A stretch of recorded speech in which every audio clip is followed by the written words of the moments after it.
자, 지금부터 우리가요, 채권법에 대해서 한번 살펴보도록 그렇게 하겠습니다. 자, 이제 기출문제 이제 채권법인데요.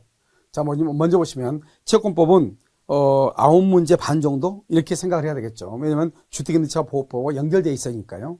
자, 계약에 관한 설명으로 오는 것은 이것은 뭐 2년에 한 번씩 자주 나온 문제 중에 하나죠. 자, 매매 계약이죠. 여기서 매매하고요. 그 다음에 도급하고 교환하고 임대차는요.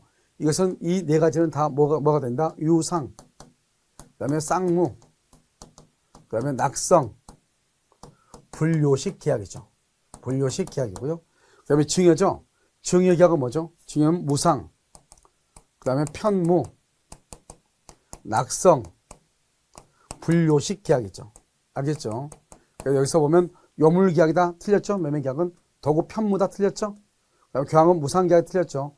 증여는 분료식이죠? 그래서 정답은 임대차밖에 없는 것이죠. 아주 간단한 문제고요. 자주 나온 문제 중에 하나죠. 자, 66번 계약의 성립과 내용이죠. 1번 격지자죠. 여러분 격지자 간에서 승낙은요. 승낙은 발송할 때 계약이 성립하죠. 그런데요. 격지자에서 청약은 무슨 주의다? 도달주의죠. 2번 관습에 의하여 승낙의 통지가 필요하지 않는 경우 이것을 뭐란다? 의사 실현에 의한 것이다. 이렇게 하죠. 의사 실현에 의한 계약의 성립. 그러한 의사 표시로 인정되는 사실이 있는 때 성립한다 이 말이죠. 그러한 사실이 있는 때 성립한다. 3번 당사자 간에 동일한 내용의 아주 중요하죠. 동일한 내용의 청약이죠. 상호 교차가 되죠. 상호 교차. 그러면 양청약이 도달할 때 청약은 도달주니까요. 도달할 때 계약이 성립한다. 법조문이죠.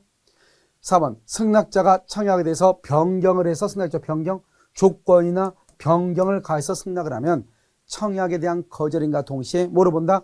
새로운 청약으로 본다 이 말이죠. 그래서 무효행위 전환의 일종이죠. 5번은요. 이것은 이제 여기까지는 지금 여기가 법조문이고요. 여기 이제 판례가 하나 들어왔죠. 선시공 후 분양이 되는 아파트의 경우 준공전이죠. 준공전의 외형 재질에 관하여 분양 광고에만 표현된 내용은 분양 광고에만 표현됐다 이 말이죠. 준공전에 그것은 분양 계약의 내용이 된다 안 된다? 내용이 되지 아니한다. 그래서 이것은요. 지난해요. 어디에 시험이 나왔냐면 한 2-3년 전에요. 법무사 시험하고요. 법원행정고시 시험하고 그다음에 노무사 시험 거기에 나왔던 거란 말이죠. 그래서 선시공 후 분양이 되는 아파트의 경우 준공전 우리가 보통 보면 뭐 분양 광고할 때 뭐 화려하게 하잖아요. 그런 것들은 분양 계약의 내용이 된다 되지 않는다 되지 아니한다 이렇게. 자, 67번은요. 옳은 것은 이렇게 돼 있죠. 계약이 의사의 불합치로 성립되지 않는다는 사실을 알지 못하여 손해를 입은 당사자는 계약 체결 당시 그 계약이 불성립될 수 있다는 것을 안 상대방에게 계약 체결상의 과실책임. 여러분요. 계약 체결상의 과실책임이란 말의 뜻이 뭐예요? 이렇게 갑하고 을하고 있잖아요. 갑하고 을하고 2월 1일 날 계약을 했잖아요. 계약을 체결했어. 체결했는데 알고 보니까 그 전에 이미 건물이 멸실되고 없다는 거예요. 계약은 성립했는데 목적물이 없죠. 목적물이 없다는 말이 무슨 말이에요? 등기를 가져올 수 없다. 목적이 불능이다 이 말이잖아요. 그러니까 이것은 계약은 성립했으나 목적이 불능이어서 원시적 불능이어서 무효다 이 말이죠. 그러니까 불성립하면은 계약 체결상의 과실책임이라는 말은 처음부터 성립할 수가 없는 거예요. 알겠죠? 그래서 불합치로 성립되지 않았다? 그러면 계약 체결상의 과실책임을 처음부터 물을 수가 없는 것이에요. 이번은요. 부동산 수량 지정 매매죠. 수량 지정은 뭐죠? 평당 100만 원 이 말이죠.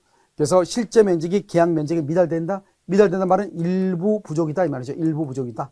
그럼 이것은 전부 무효가 아니고 일부만 무효다 이 말이잖아요. 이런 경우는 574조 담보 책임으로 가야지 계약 체결상의 과실책임을 물을 수가 없죠.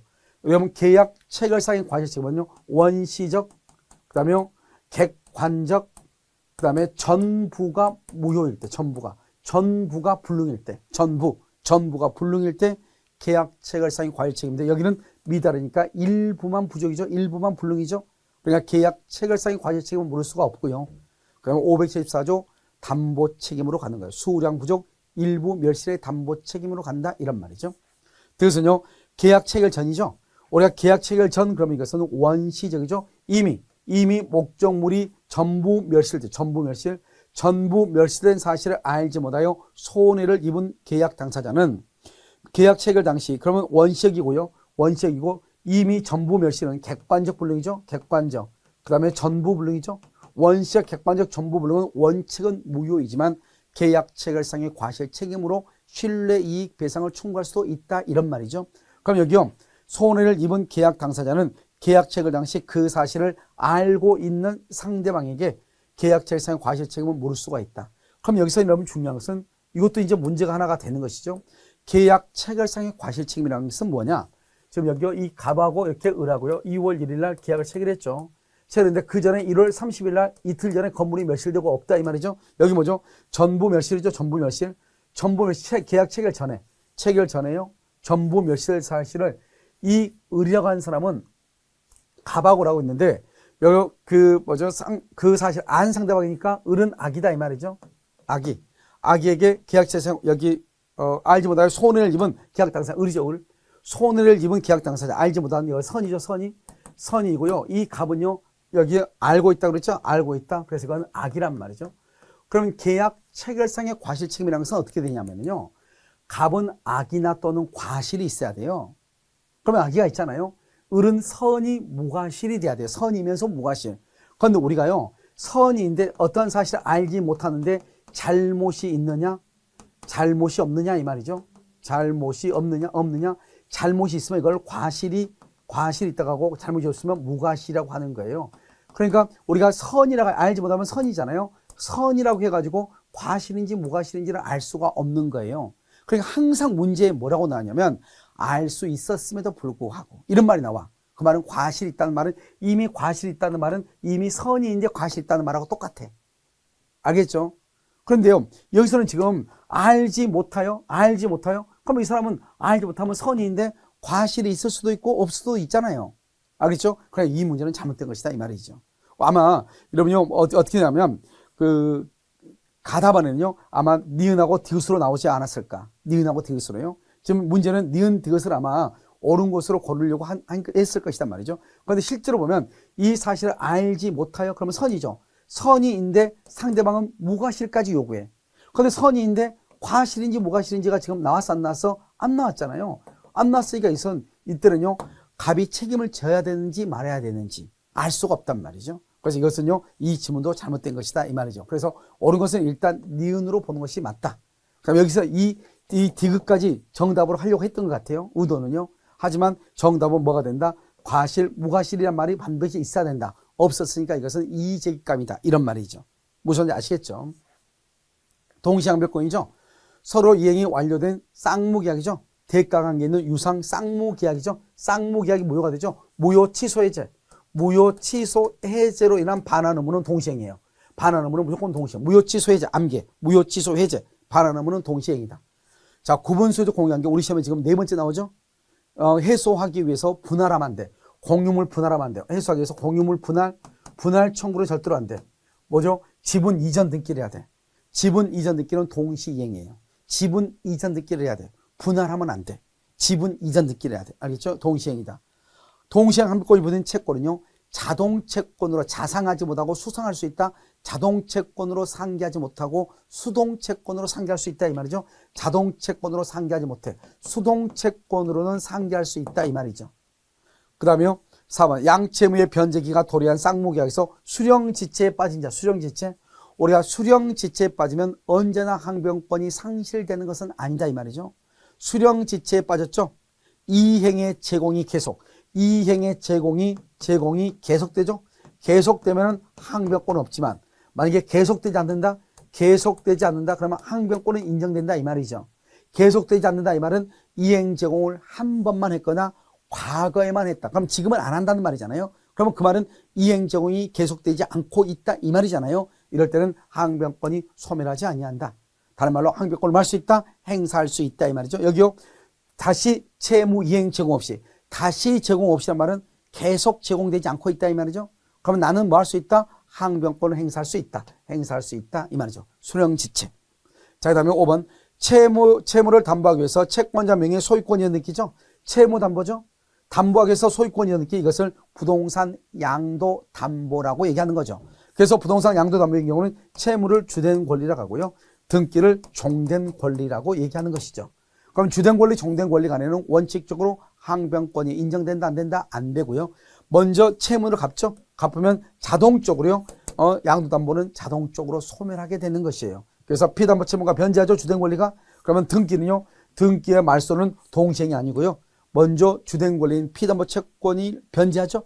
그러면 채권이 소멸하죠. 그러면 양도담보권은 자동 소멸해. 그 다음에 이 소유권 이전 등기는 무효가 돼. 무효. 그러니까 나중에 시간 날 때 말소하면 돼. 그러니까 동시에 변제하고 동시에 말소를 해야 되는 것이 아니고 먼저 변제를 해. 나중에 말소해도 돼.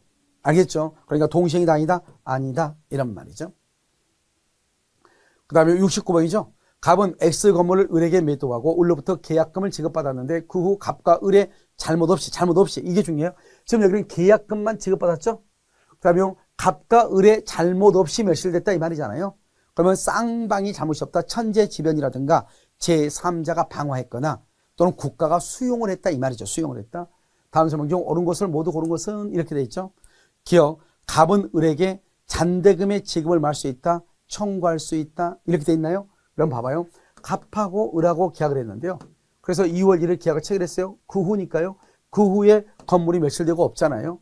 그럼 이거 후발적이죠. 일단 계약은 유효하고 후발적 불능이니까 만약에 갑이 채무자가 잘못하면 채무불이행, 채권자가 잘못하면 채권자 위험 부담주의, 쌍방이 잘못이 없으면 채무자 위험 부담주의란 말이죠. 그럼 지금 여기 보면 지금 귀책 사유가 없다고 했으니까 그러면 을도 잘못이 없다 이 말이잖아요. 을이 그런데 갑한테 계약금을 줬잖아요. 아무 잘못이 없이 태풍으로 건물이 쓰러졌잖아요. 그럼 어때요? 을은 갑한테 계약금 준 거 돌려받아야죠. 다시 돌려달라고 해야죠. 반환 청구해야죠. 갑은요 을한테요. 특별한 약정이 없는 한 채권법은 임의규정이니까 중도금이나 잔금을 청구할 수가 없는 것이죠. 원칙적으로. 그래서 여기서 보시면 갑은 을에게 잔금의 지급을 청구할 수 없다. 청구하려면 합의가 있어야 돼요. 합의가 있으면 청구할 수 있죠. 그 말이 없잖아요. 청구할 수 없죠. 이것을 말한다. 갑은 을에게 대금을 청구하지 못한다. 건물을 없어주고 대금을 청구를 못해. 이것을 뭐라고 표현한다? 돈을 받지 못한다. 돈을 손해본다. 다른 말로 대가의 위험이다. 다른 말로 대가는 뭐라고 한다? 반대급부라고 하죠. 그래서 반대급부의 위험이다. 이렇게 표현을 하는 거예요. 을은 갑에게 계약금의 반환을 말할 수 있다. 청구할 수 있다. 잘못이 없으니까요. 물론 합의로 포기할 수도 있죠. 합의로. 그래서요. 만약 을이 수령지체다. 을이 수령지체 중에 그랬죠. 이거 따지지 말고 만약에 을이 수령지체 중에 잘못 없이 건물이 멸실되죠. 그러면 이미 을이 잘못했잖아요. 을에게 이미 잘못이 있잖아요. 그랬을 때는 갑은 을에게 잔금의 지급을 말할 수 있다. 청구할 수 있다. 그것을 뭐란다? 대가 위험이 채권자에게 이전한다. 이렇게 얘기하는 거예요. 그래서 을은 계약금의 반환을 청구할 수 있다. 틀렸죠? 을이 갑에게 계약금의 반환을 청구하는 것이 아니고 갑이 을에게 중도금과 잔금을 청구할 수 있는 것이에요. 알겠죠? 그러니까 을은요. 건물은 없어져. 멸실됐으니까 등기는 가져오지 못해. 그래도 돈은 줘야 돼. 그러니까 대가 위험이 채권자 을에게 이전된다. 이렇게 표현을 하는 거예요. 아시겠죠? 자, 정답은요. 70번은요. 매도인각과 매수인 을 사이에 매매대금을 병에게 지급하기로 하는 제3자를 위한 계약이다. 제3자인 계약. 이때 제3자는요. 개해제권이라든가 또는 원상회복이라든가 취소권이 있어요? 없어요? 없죠. 그 다음에 병에게 지급하기로 했죠. 그러면 이 을을 뭐란다? 낙약자죠. 갑을 뭐란다? 요약자다. 이렇게 얘기하죠. 병이 지금 수익의 의사를 표시했죠. 그러면 제3자에게 권리가 발생했죠. 권리가 제3자의 권리가 발생을 했다 이 말이죠. 수익 의사 표시를 했으니까. 1번. 만약에 을이죠. 낙약자가 대금 채무 불이행을 하죠. 그러면 채무 불이행이 있죠. 그러면 제3자를 위한 계약의 당사자는 갑하고 을이란 말이죠. 그러니까 만약에 을의 채무 불이행이 있으면 갑이 해제를 해야지 병은 해제할 수가 없는 거예요. 그래서 갑은요. 병의 동의 없이도 해제할 수가 있다. 왜? 병은 계약의 당사자가 아니니까 병의 동의 없이 해제할 수 있다. 그런데요. 만약에 을의 잘못인데 수익의 의사를 이미 표시했잖아요. 그런데 을의 잘못으로 갑이 계약을 해지했죠. 그러면 병은 을한테 뭐를 청구할 수 있다? 손해배상을 청구할 수가 있다 이 말이죠. 왜? 수익의 의사를 표시했으니까. 그런데 만약에 수익의 의사를 표시하기 전이라면 청구할 수가 없겠죠. 2번요. 을의 잘못이죠. 을의 잘못으로 갑과 을 사이에 계약이 체결됐죠. 그럼 병은 뭐를 이유로? 사기를 이유로. 병은 사기를 이유로 계약을 취소할 수 있다. 방금 얘기했죠. 이 병이라고 하는 것은 을의 사기로 갑하고 을하고 계약을 체결하죠. 그러면 갑이 취소권을 행사해야지. 갑이 계약의 당사자니까. 이 병은 계약의 당사자가 아니잖아요. 당사자가 아니기 때문에 아무리 갑하고 을하고 착오나 사기나 강박의 문제가 있어도 병은 취소권을 행사할 수가 없는 거예요. 알겠죠? 계약의 당사자가 아니니까 취소할 수 있다. 틀렸죠? 3번 갑과 병이죠. 여러분 갑하고 병이란 말은 뭐냐? 갑하고 을하고 관계를 뭐라 한다? 기본관계, 보상관계를 가죠. 이 갑하고 병의 관계를 무슨 관계를 한다? 요약자와 수익자죠. 그걸 대가관계를 가죠. 대가관계의 무효는 흠결이죠. 대가관계의 흠결은 제3자를 위한 계약에 아무런 영향이 없다. 아무런 영향이 없다는 것은 갑하고 을하고 계약하고 을하고 병하고 계약이 다 유효이다 이 말이죠. 따라서요. 을은 병에게 대금 지급을 거절할 수가 없는 거예요. 갑하고 을하고 병하고는 유효니까 을은 병에게 대금 지급을 거절할 수 없다. 그 말은 대가관계의 흠결은 갑하고 을하고 병하고 계약에 영향을 미치지 아니한다. 이렇게 얘기하는 거예요. 4번 을이 매매대금을 병에게 지급해서 병에게 지급해서 갑하고 을하고 계약이 취소가 됐어. 그럼 취소가 되면 어때요? 부당이득 반환을 해야죠. 을이 병한테 돈을 줬어. 그러면 계약이 그런데 갑하고 을하고 계약이 취소가 된 거예요. 그건 다시 돌려받아야 되죠. 을은 누구한테 돌려받을 것인가? 병은 계약의 당사자가 아니죠. 그러니까 갑에게 받는 것이다. 병에게 반환을 청구할 수 없다. 갑에게 반환을 청구해야 된다. 그래서 을은 병에게 부당이득 반환을 청구할 수 없고 누구한테? 갑에게 요약자에게 반환을 청구한다. 병은 계약의 당사자가 아니기 때문에 취소나 해지할 수 없고 병에게 부당이득이나 그 다음에 원상회복을 청구할 수가 없다 이런 말이죠. 5번은요. 갑을 사이에 계약을 체결할 때 병의 권리를 변경시킬 수 있으면 미리 유보했어요. 미리 유보했죠. 원래 수익의 의사를 표시하면 제3자의 권리를 변경 소멸시킬 수 없지만 미리 변경 소멸시킬 수 있음을 미리 유보한 경우는 변경시킬 수가 있다 이 말이에요. 변경시킬 수가 있다. 원칙은 안 되지만 변경시킬 수가 있다. 먼저 유보한 경우는 아시겠죠? 그런데 아무리 수익의 의사를 표시했다고 할지라도 법정 해제 사유, 채무 불이행이라든가 착오 사기 강박이 있으면 해제나 취소할 수는 있어요. 하지만 뭐는 안 된다 했죠? 우리 기출문제에 합의 해제는 할 수가 없다. 하지만 법정 해제라든가 또는 법정 취소, 착오 사기 강박의 경우 취소할 수는 있다. 먼저 뭐가 있어도 수익의 의사표시가 있더라도. 아시겠죠? 자, 정답은 5번이죠. 71번. 매도인각과 매수인 을 사이에 X주택에 관한 계약이 적법하게 해지된 경우 해제전이죠. 해제전 파. 우리가 계약이 해제해서 제3자라고 하는 것은 뭐냐면 계약이 체결이죠. 체결이고요. 여기 해제죠. 해제고요. 여기가 계약의 체결이죠. 그 다음에 여기가 말소등기죠. 말소등기라는 것은 원상회복을 얘기해요. 그러면 해제하기 전에는 선악을 불문하고 보호가 되고요. 해제 후 말소등기는 선의만 보호가 돼. 선악을 불문하고 보호되고 여기는 선의만 보호된다 이 말이에요. 그럼 우리가요. 제3자라고 하는 것은 어떻게 해야 되냐? 완전한 권리를 이전받아야 돼. 무슨 말이냐? 이때 완전한 권리라는 것은 무엇을 얘기하는 것이냐? 갑이 있고 을이 있고 이렇게 병이죠. 병이 있으면 이 을하고 병 사이에 완전한 권리. 이때 이 병은요. 등기라든가 가등기라든가 대항요건. 대항요건이라는 것은 전입신고가 되어 있어야 돼. 상가의 경우는 사업자 등록이 되어 있어야 돼요.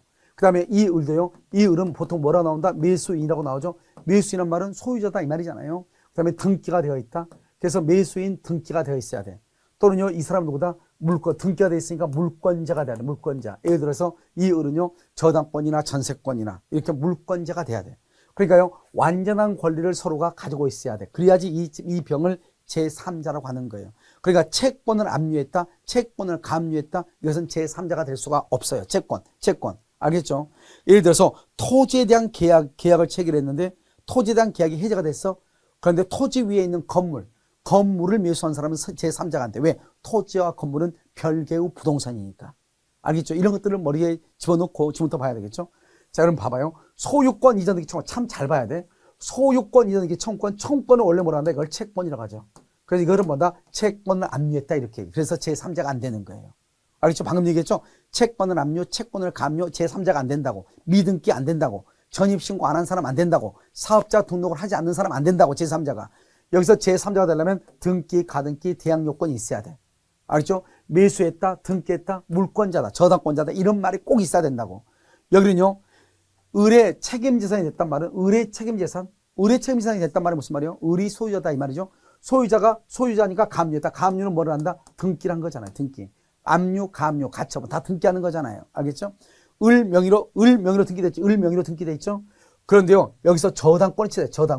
저당권을 취득했단 말은 을 명의로 등기가 된 것은 저당권을 취득했단 말은 저당권 등기가 됐다 이 말이잖아요. 알겠죠? 물건이니까. 자, 을과 매매 예약에 따라 소유권 이전 등기 청구권 보존을 위한 뭘 했다? 가등기를 했다. 을하고 매수인 을하고 병이 계약을 했는데 거기다가 가등기를 했다. 가등기한 것도 제3자다 이 말이죠. 등기 가등기. 자, 을 명의로 소유권 이전 등기 을한테 등기가 됐죠. 을한테. 그다음에 그래서 주택임차 보호법상 대항 요건을 갖췄다 이 말이죠. 이것은 우리 시험에요. 기존에 나왔던 기출문제가 거의 유사하게 나온 거예요. 똑같이 나왔죠. 여기서 중요한 것은 채권을 압류, 채권을 가압류 이러면은 제3자가 아닌데 채권이라고 하는 말을 소유권 이전 등기 청구권으로 바꿔놨을 뿐이다. 알겠죠? 우리는 보통 청구권하고 채권은 동일한 말은 아니지만 우리는 보통 청구권 그러면 채권이라고 얘기한다 이런 말이죠. 알겠죠? 그래서 지배권 그럼 뭐다? 물권이고. 됐죠? 자, 그래서 정답은 1번이다. 자, 70번요.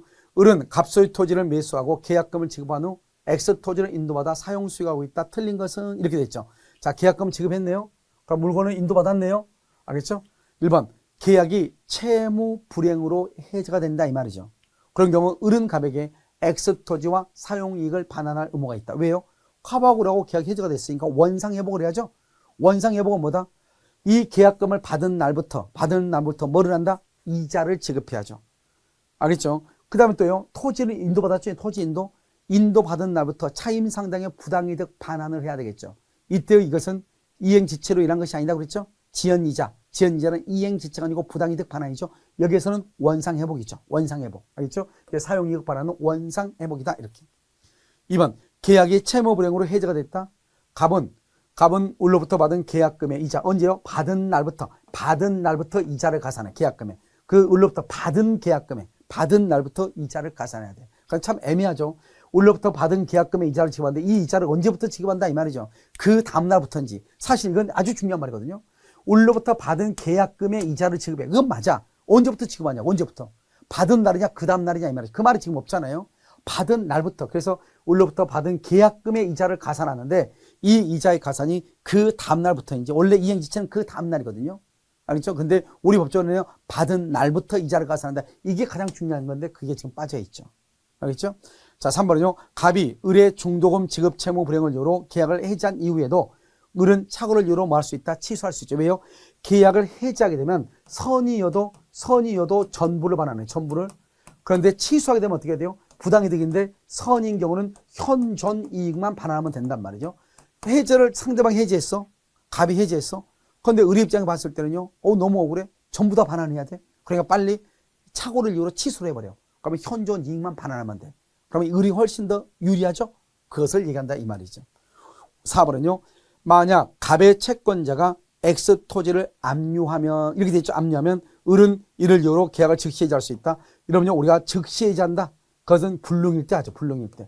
불능일 때는 즉시란 말은 최고 없이 법정 해지할 수 있다 이 말이죠. 그런데 우리가요. 여기 가압류가 있죠. 가압류나 가등기가 있다. 가압류나 가등기나 가처분이 있다. 이 가라고 하는 것은 예비적으로 이런 말이에요. 예비적으로. 그래서 옛날에 가등기를 뭐라 했다? 예비등기라고 했단 말이죠. 그러니까 이것은 어떻게 해야 돼요? 반드시 본안소송으로 가가지고 다시요 판결이 있어야지 확정이 돼요. 그 전까지는 그냥 잠정적 지위에 불과한 것이에요.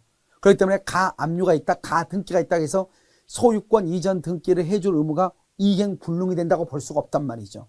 그러니까 이런 경우는 즉시 해지할 수 있는 것이 아니고요. 언제까지 가압류를 말소를 해라. 만약에 말소하지 않으면 내가 해지하겠다. 알겠죠? 이렇게 상당한 기간을 정해서 최고하고 그 다음에 이행하지 않을 경우 해지할 수 있어도 그 자체가 이행불능이니까 해지한다? 그건 안 된단 말이죠. 그러니까 가등기가 있다, 가압류가 있다고 해서 바로 해지할 수는 없는 것이다. 아시겠죠? 5번. 만약 을 명의로 소유권 이전 등기가 된 후 이랬죠? 을 명의로 등기가 된 후 계약이 합의 해제다. 합의 해제가 되면 어떻게 하죠? 우리가 계약이 무효 취소 해제가 되면 처음부터 무효가 되죠. 처음부터 무효가 되니까 매수명의 등기는 무효이죠. 무효니까 소유권이 즉시로 당연이란 말이 뭐죠? 당연이란 말은 등기 없이 매도인에게 복귀해. 등기 없이 매도인에게 복귀한단 말이죠. 그러면 매도인이 소유자인데 등기는 을 앞으로 돼 있죠. 매수인. 그러면 매도인은 소유자죠. 소유권에 의해서 을 앞으로 되어 있는 등기를 말소로 청구해. 소유권에 의해서 그걸 소유권에 의한 물권적 청구권이라고 그래요. 이 소유권에 대한 물권적 청구는 소멸시효에 걸리지 않는 것이에요. 이것을 뭐란다? 원상회복이다. 이렇게 얘기하는 거예요. 그러니까요, 만약에 매매계약을 취소나 해제가 된다. 그러면 소급해서 무효가 된다. 매수인 명의의 등기는 무효이다. 그러면 소유권은 매수인에서 매도인에게 등기 없이 바로 회복된다. 그래서 187조 등기 없이 복귀가 되는 거예요. 그러면 소유자는 매도인이고 등기는 매수인 앞으로 되어 있다. 그런데 이 매수인 앞으로 되어 있는 등기는 무효이다. 그래서 말소를 해야 되겠네요. 누가 말소한다? 매도인이 말소한다. 매도인은 누구예요? 소유자죠. 그래서 소유권으로 말소를 청구해요. 그래서 소유권에 대한 방해 제거 청구권, 그것을 소유권에 대한 물권적 청구권, 그것은 소멸시효에 걸리지 아니한다. 이것을 뭐라 한다? 원상회복 청구권이다. 이렇게 얘기하는 거예요. 아시겠죠? 자요, 그 다음에요. 73번. 건물 소유를 목적으로 하는 토지 임차는 지상물이죠. 여러분, 지상물 매수 청구권은 누가 행사하죠? 임대차 종료 당시, 기간 만료라고 해야죠. 기간 만료 당시 지상물 소유자인 임차인이 누구요? 임대인에게 청구하는 거예요. 지상물의 소유자인 임차인이 임대인에게 청구하는 거예요. 알겠죠? 1번 지상 건물을 타인에게 양도했다. 타인에게 양도했단 말은 지상물 매수 청구권 행사할 당시 지상물의 소유자인 임차인이 행사를 해야 되는데, 그러면 타인에게 양도했다 이 말이죠. 타인에게 양도했다. 매수 청구권 행사할 수가 없다 이런 말이죠. 알겠죠? 청구권 행사할 수 없어. 지상물의 소유자가 아니니까. 2번 임차인은 저당권이 설정된 건물, 여러분 저당권이나 근저당권이 설정돼도 관계가 없죠. 왜냐하면 우리가 계약을 하게 되면 지상물 매수 청구권 행사를 하게 되면 매매계약이 성립해. 지상물에서 매매계약. 이런 매매계약은 뭐예요? 매매계약 특징은 이 건물 있잖아요. 건물하고 그다음에 여기서 돈하고 매매 대금하고 바꾸는 거잖아요. 그런데 이 건물에 저당권이 있다? 그럼 이 저당권을 말소를 하고 등기를 해줘야 돼. 그러면 그래야 우리 돈이죠. 이걸 동시행이란 말이죠. 그러니까 저당권이나 근저당권이 있어도 문제가 안 되는 것은 그 건물을 인도하거나 등기를 해줄 사람이 자기가 돈으로 저당권이나 근저당권을 말소시키고 그 다음에 아무런 흠이 없는 완전한 권리를 이전해 줄 의무가 있단 말이죠. 그걸 동시 이행이란 말이죠. 그러니까 건물에 저당권이나 근저당권이 설정됐다 할지라도 그 다음에 지상물 매수 청구권을 행사할 수 있고, 따라서 매매 대금에서 피담보 채권을 공제할 필요도 없는 거예요. 알겠죠? 그것을 얘기하는 것이고요. 그 다음에 3번요. 토지 소유자가 아닌 제3자가, 여기 이게 무슨 말이냐. 제3자가 토지를 임대했단 말은 지상권자죠. 지상권자가 토지를, 왜? 지상권은 존속한 범위 내에서 임대할 수 있거든요. 그러면 이때 임대인은 누구죠? 이때 임대인은 지상권자죠. 특별한 사정이 없는 한 매수 청구권의 상대, 이때 임대인은요, 토지 소유자를 얘기하는, 토지 소유자를 얘기하네요. 특별한 사정이 없는 한 매수 청구권의 상대방이 될 수가 없죠. 왜? 자기가 뭐를 하지 않았다? 임대를 준 것이 아니기 때문에. 아시겠죠? 그래서 우리는 뭐라고 얘기했죠, 아까요? 지상권 소멸 당시 지상물의 소유자인 임차인이, 아니죠? 그래서 임대차 계약의 당사자인 임대인에게 청구하는 거란 말이죠. 그러니까요, 여기 보면 토지 소유자 있죠? 이 토지 소유자는 자기가 직접 임대를 준 것이 아니죠. 그렇기 때문에 뭐가 된다? 지상물 매수 청구권을 상대방이 될 수가 없다. 그럼 여기 임대인은 참 애매한 말을 써놨네요, 지금요. 지금 이 말은 무슨 말이냐면, 이게 갑의 토지예요. 가면 여기 을이 지상권자예요. 지상권자. 이 지상권자가 병한테 임차인이 월세를 줬다 이 말이죠. 그럼 사실은 여기서 이 지상권자 이 사람을 임대인으로 보는 건데요. 임대인. 당연히요. 이 병은요.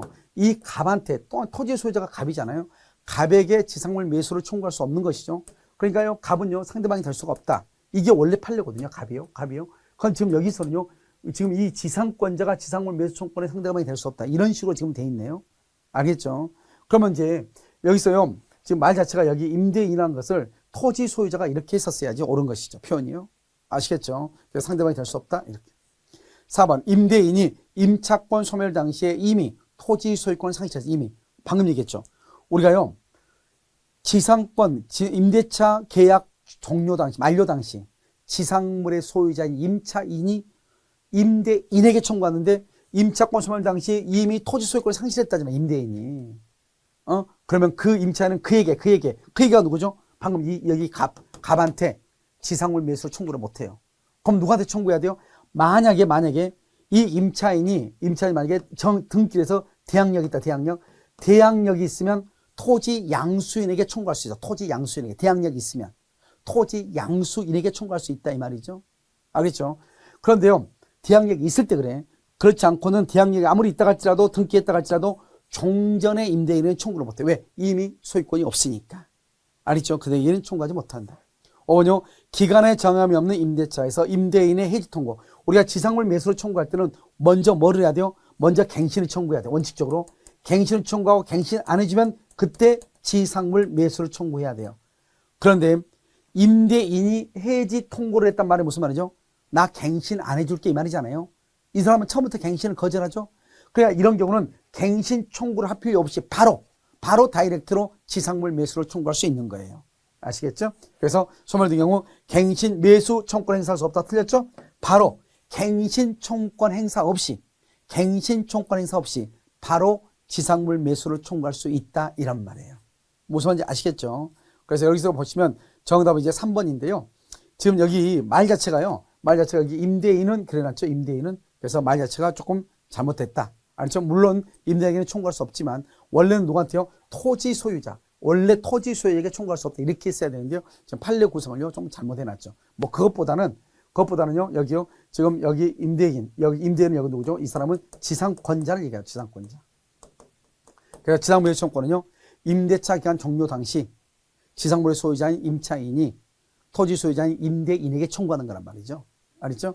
그래서 여기는 이제 지상권자 이렇게 되는데 조금 문제 지문이요. 좀 매끄럽지는 못하죠. 자, 74번은요. 갑은 자신의 X주택을 보증금 2억 원, 월차임 50만 원. 이런 봐봐요. 우리가요.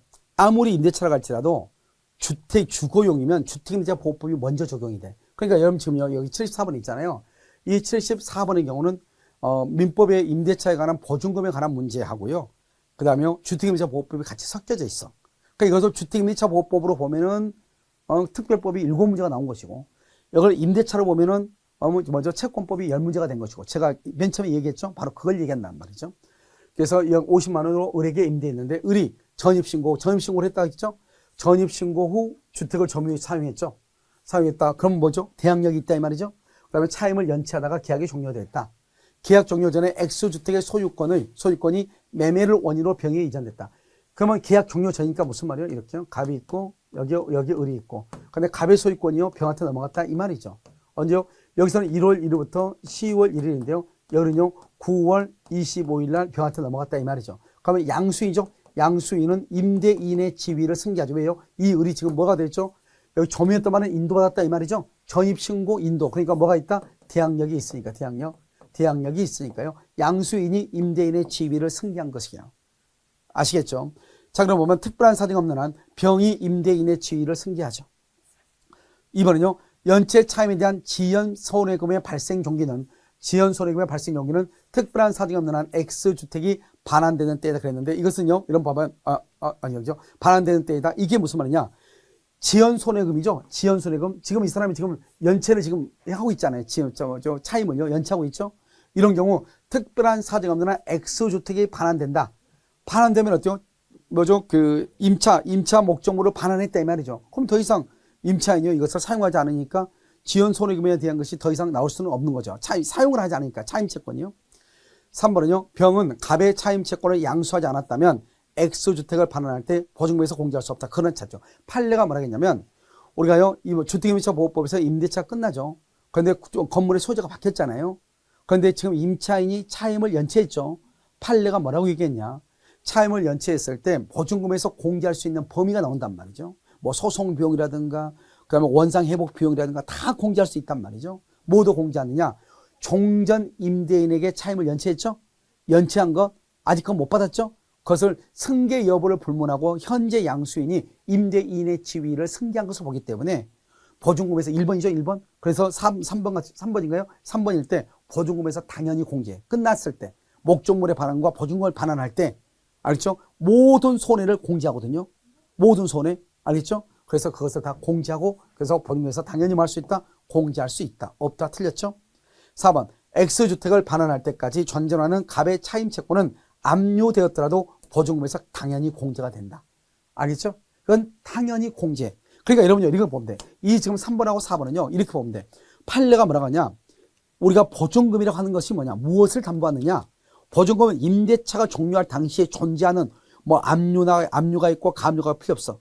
그 다음에 여기 뭐 이 사람이 원상회복 안 했어. 그럼 원상회복 비용. 이 사람이 건물을 비워주지 않아. 그래서 인도 명령을 하기 위해서 변호사를 선임해서 선임 비용. 모든 손해배상을 다 공제하는 것이에요.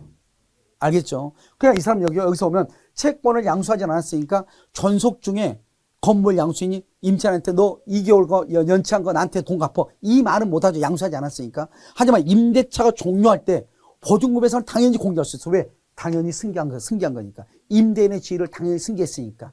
임차인이 옛날에 2달 연체한 게 있잖아요. 그거 끝날 때는 당연히 공개할 수 있다. 이런 말이에요. 무슨 말이죠? 압류됐어도 당연히 공개할 수 있다. 이런 말이에요. 3번 정답이고요. 5번은요. X주택을 반환하지 않으면 특별한 사정이 없는 한 을은 보증금이 있음을 이유로 연체 차임의 지급을 거절할 수 없다. 이런 목적물을 반환하지 않는다는 말이 무슨 말이에요? 자기가 지금 사용하고 있다 이 말이잖아요. 그러니까 여러분 이렇게 생각하면 돼. 임대차가 종료를 했어. 임대차가 종료를 했는데 만약에 보증금을 X주택을 반환하지 않죠? 반환하지 않고 있단 말은 자기가 지금 사용하고 있다 이 말이잖아요. 그럼 보증금에서 계속 차임 상당의 부당이득으로 당연히 공제할 수 있다 이 말이죠. 언제까지요? 목적물을 반환받고 보증금을 반환할 때까지 발생한 모든 손해, 모든 부당이득을 공제한다. 그러니까 3번, 4번, 5번은 딱 그렇게 기준 하나만 딱 잡으면 돼.